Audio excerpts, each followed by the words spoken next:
My name is Zena and I come from England. My husband and I have a son, Ed, who is now 14. When he was 5 months old, it was the first frost of the winter, and we picked him up out of his cot and he was wheezing, and you could feel the wheeze. You could pick him up under his arms and you could actually feel the wheeze. We took him to a doctor at the GP, and the GP said it was just a wheeze, there was nothing to worry about, he was just a wheezy baby. This occurred pretty much all that first winter.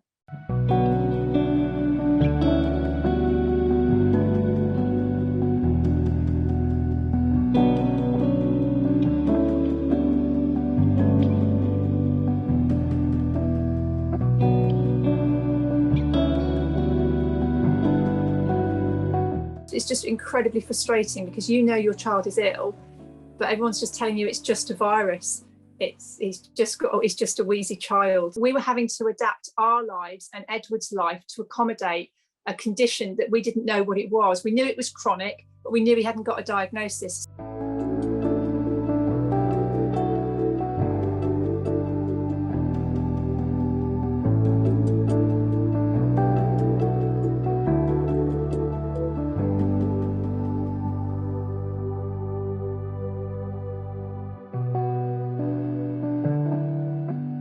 Parents are really important. A parent advisory group on these panels are really, really important because you've got, there's a huge range of medical and healthcare professionals, and they have a perspective. They don't live with the condition day to day. They haven't lived with it year to year.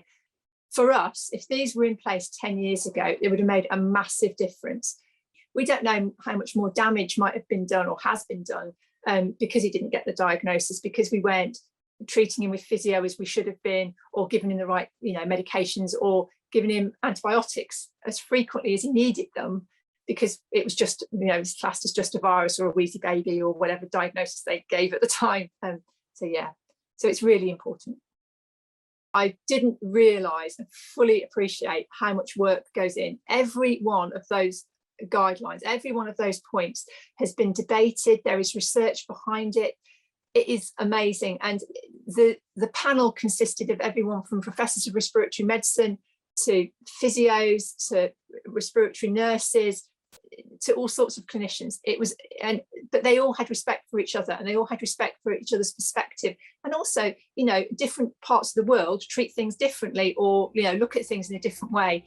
And it was fantastic. The work carried out by the chairs of that panel, Professor Anne Chang and Professor Ami Kantar, was phenomenal. They really kept everyone together.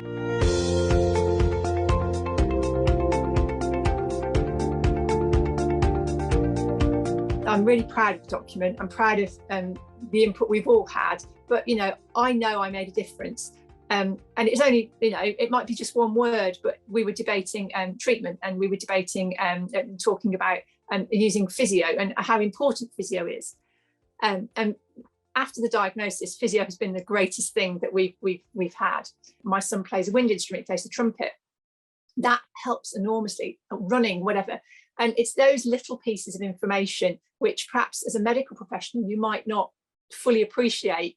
Or you might say, you don't realise that from a parent's point of view, that's what you can use. You don't have to do straight physio. It can just be incorporated into daily life. So that's what I think is really important.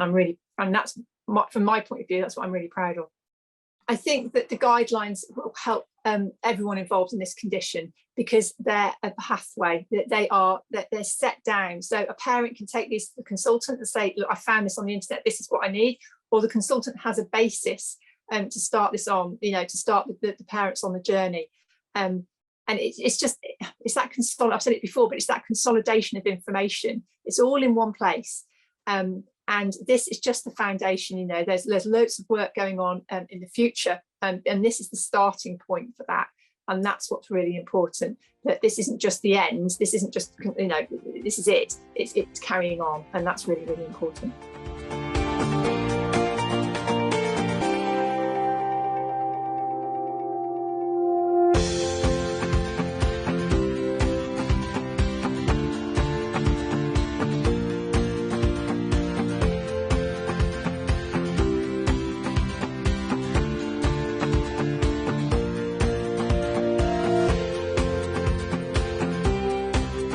I'm pleased that it makes such a difference. I'm pleased that these guidelines are here, and that, you know, that people will not have to go on the journey that we had to go on, you know, that we had to go on in the past.